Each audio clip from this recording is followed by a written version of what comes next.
guys, welcome back to the channel. My name is Randall. This is the McClures. We react, review, make fun of, laugh at stuff over here. We're sponsored by McClures.store. We sell quality American products. See if we sell it first before you buy it from the Chinese. Links down in the description. We're live Monday, Wednesdays, and Fridays, 3:30 to 5:30. Come check us out, hang out, get your request on. We're going to be checking out a little bit different request in the live today. The Curious Cape of the Capybara. This is by a channel called Casual Geographic. The host of this channel is highly recommended. So we're going to get into it and see what happens here. What happens here. It's actually really funny that she recommended this video. Because my son is homeschooled, so we are reading his science homework last night, and we read a whole section about the capybara, which is the largest of the rodent species. And these bad boys can get up to 100 pounds, dude. These are some big boys. So it's really funny that she recommended this, and I literally just read about it last night, so that was pretty interesting. But I don't know if I like the new YouTube update. I'm not sure I'm feeling it or not. I'm not sure if I'm feeling it. I'm really not. Hold on, I made this joke already. How you doing? Fantastic. I hope you have a good day. Hope you have a better week. I hope your month is full of successful days and a lot of great ventures. I hope you just come up, brother. You smell great. You smell great. Aww, how cute. Oh, the capybara. One of the most memeable animals to be added to Earth's roster. Almost entirely for their sheer positivity. The most and it's not like that fake animal? positivity from animals like dolphins or performative activists on TikTok. Capybaras are legitimately unproblematic, almost too much for their own good. The thing is, they have no reason to be like this. In fact, they have every excuse to be the exact 180. But first, let's talk about what this aquatic stress ball is. It's a rodent, and pretty much a plus-size guinea pig since that's... He called it an aquatic stress ball. The most memeable animal on the planet. This guy is funny, bro. This guy is funny. Their closest relative, even though they're like 60 times heavier. Also, guinea pigs are one of the few mammals that can get folded by deep water since they can't swim, which is something cappies know nothing about since half their personality stays in the water with them. Just like their cousins the nutria, which is basically just a beaver you've never heard of, and the pacarana, who's probably most famous for getting abused with soap like a banned Old Spice ad. But out of all rodents, capybara are the heaviest and the ones closest to the weight class of a grown man. And considering how people feel about their cousins 100 times smaller, you would think the capybara would be the most hated oxygen sink on the planet. But the only thing more ironic than the fact that it's the complete opposite is the fact that this chunky chinchilla is so chill, since history shows they should really be the polar opposite. The fact is, this chunky chinchilla is so chill. I like this guy. Usually when something's this unbothered, it's because they've never felt any kind of pressure from predators. It's why the quokkas on Rottnest Island have no fear of humans since they have no natural predators. Capybara, on the other hand, have more ops than a rapper with a RICO charge. These gigagerbils have to avoid being discharged from the population by the biggest big cat in North America, a discount store brand crocodile, and a paraplegic Jurassic understudy. Their childhood isn't any easier, because juveniles can get caught up with ocelots, a paralysis demon with wings, and technically pelicans don't count, but it's not for a lack of trying. And normally an animal that has to share an area code with this many... He's even funnier too because he's very serious. And like he doesn't say any of his jokes with any type of a joking tone. So they're even funnier.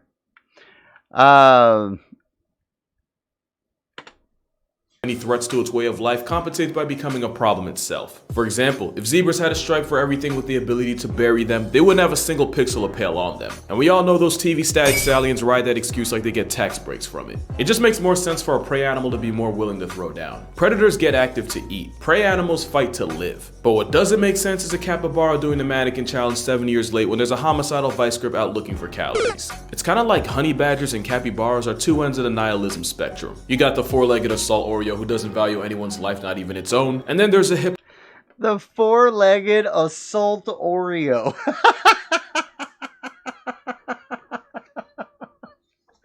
That's too funny, bro. Oh, this guy's got the one-liners hamster for who can't be sure. physically bothered enough to care. And you would think this mentality would have gotten a Cappy written out of the series of Life by Evolution. Or maybe they have the opposite of the kangaroo situation. The kangaroo situation is that kangaroos used to have to deal with some of the most cartoonishly absurd predators the world had ever seen. Stuff like a 23-foot Komodo dragon or the marsupial lion Thylacleo. That prehistoric PTSD means that even though kangaroos today have to deal with zero apex land predators, they still act like they're in the trenches. So it's possible capybaras had few natural predators coming up, and now they're Helen Keller to all forms of conflict. Believe it or not, capybaras weren't always the brolic beavers we know them as. Their ancestors were actually small rodents that evolved from Africa about 80 million years ago. Being small was lit because 1, it's a whole lot easier to hide, and number 2, eventually you get so small that putting you on a plane isn't worth the energy it would take to catch you. And when their ancestors pulled up to South America 40 million years later, they showed up to an area with few natural predators and plenty of food in the forms of the grasses they like to eat. Scientists now say that it was the lack of predatory pressure that allowed this plus-size rabbit pig to grow to the size it is today. That, and apparently capybaras have a special form of insulin that's actually better at getting cells to divide and grow. In non-AP plus size. biology terms, because I never took that class, this meant that cappies were able to exceed their weight limits without also increasing their chances of getting clapped by cancer. But of course, nature always catches up, and it wasn't like the capybara was tanky enough to disregard danger like manatees are. And in the messed up Uno reverse, becoming a literal Mighty Mouse meant the capybara was now much more attracted to predators than it would have been if it would have stayed the same size pre-bulk. So it's pretty much like cappies today have to pay for how good their ancestors had it. Like Gen Z. It's also possible that the capybara isn't as easygoing as memes wants you to think it is. They live Like in Gen groups, and each Z. group has a dominant alpha male who gets the most food and female validation, which can lead to a lot of infighting in the Cappy clan. And no matter how hard the alpha male tries to flex, there's always going to be a few subordinates that get it in behind his back with his women. So even though the dominant alpha male lays more pipe than any single subordinate, a majority of the plumbing actually comes from the subordinates as a whole. The females also get a say in the matter too, mostly because if a female ain't feeling a certain male, she dubs him by nosediving into the nearest body of water, where she can hold her breath for up to 5 minutes. There's actually a lot of drama in the Cappy community if you pay attention long enough. It's definitely not like bonobos, who seem to have all social structure figured out, albeit for R-rated, definitely not safe for work reasons. That still doesn't explain why capybaras are so chill around animals not even in the same species. Like take Cheesecake, for example. Cheesecake was a capybara who was rescued and sent to live in a refuge for neglected and abused animals. But since she was only a baby at the time, she spent a lot of time living with the sanctuary's founder alongside her many dogs. And in typical Cappy fashion, Cheesecake became one of the dogs, eating, sleeping, playing, and pretty much doing everything else in between with them. Eventually, she would be promoted to the de facto foster mom for any abandoned puppies coming through the sanctuary. She would regularly adopt a family of abandoned puppies and raise them like her own blood. She would even discipline her pups if they ever got too out of line. Cheesecake was basically a Mother Teresa for terriers and any other orphan pups. Those weren't the only Cheesecake was a Mother Teresa for terriers.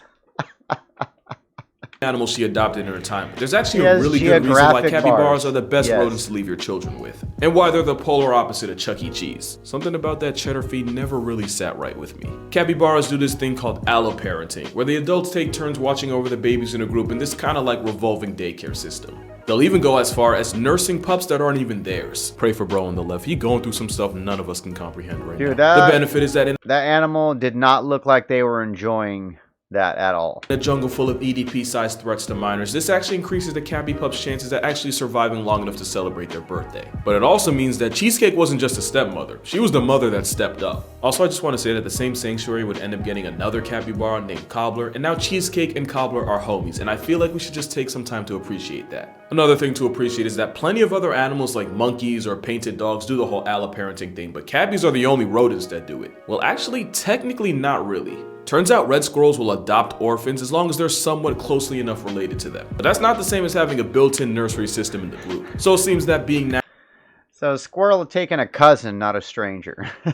naturally social, being as swole as they are, and having literal stepmother software in their system is what makes this He-Man hamster what it is. Capybaras got so much clout that even though they're truly native to South America, they have a pretty sizable fan base all over, but especially in Japan. Why Japan? Well, Yeah, why Japan? Oh my That god. seems The show, weird. Camp Woodward, has only been shot at Woodward, PA.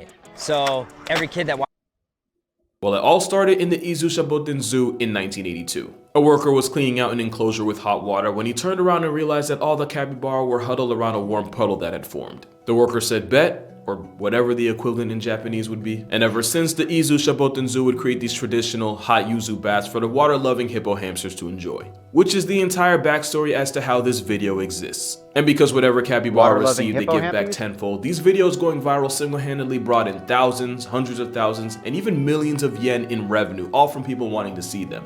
Meaning it is scientifically proven, 100% non-refutable, that capybaras are good for the economy. If your country's currently in a recession, think to the last time you saw a capybara hot tub party. If you can't remember, then I think you found your problem. We don't need stimulus checks, we need more happy cabbies per capita.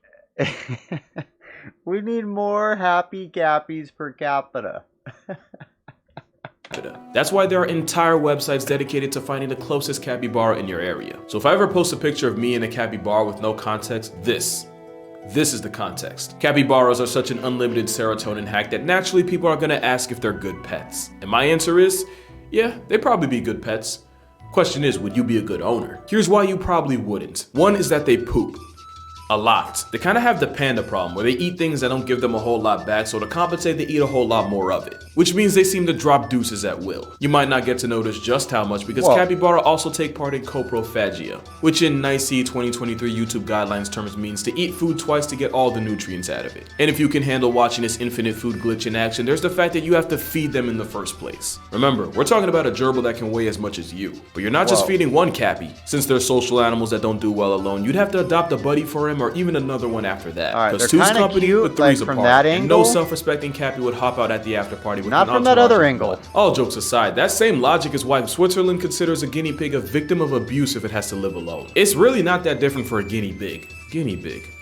I should have used that from the beginning. There's also the fact that since half their life involves water, you're gonna have to have 24-hour access to anything the capybara can at least wade in. And before you say bathtub, just remember that most of their backdoor business happens while they're in the water, so you might want to rethink that. But the best reason why you might want to hold off on adopting a walking coconut, it's still a wild animal. Don't let the memes get it twisted. Despite all the hype, they're still very much capable of inflicting violence when they want to. Bro. Or when they feel like they need to. And I'm gonna just say it. It's real cute until you get it mad and you realize you now have a 150-pound rodent with an overbite coming at you. In fact, in 2005, a capybara in a Japanese zoo murked a spider monkey that was standing in its pool by grabbing it by the neck. So if you're considering adopting a biting, pooping, eating machine, you might be better off just having kids, because only one of them can give you tax credits. Or you can just move to Tigre, Argentina, because the South American city has been taken over. And when I say taken over, I mean that in the most passive way possible. With fires and an unusually cold winter killing their food supply, the Cappy clan seen the spawn en masse inside the Argentinian gated community. They quite literally pulled up. The upside? Free lawn control. The downside is these deer rabbits marrying the problems of the two animals in one package. They destroy gardens and leave behind Hershey kisses, while also becoming a danger to everyone on the road. There have also been reports of capybara running fades with pet dogs, although to be fair, the dogs probably started it.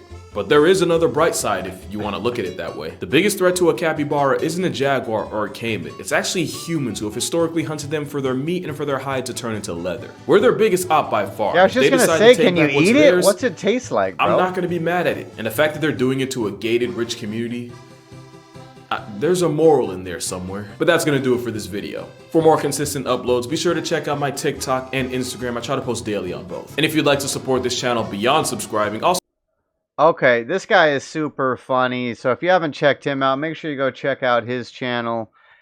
Called The Curious, or his channel is called Casual Geographic. Make sure you go check him out. He is super funny. I can see why he has 2.46 million subscribers, which is crazy. Yeah, that was interesting.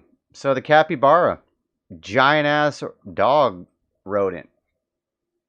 Look at those teeth, bro. That's gnarly.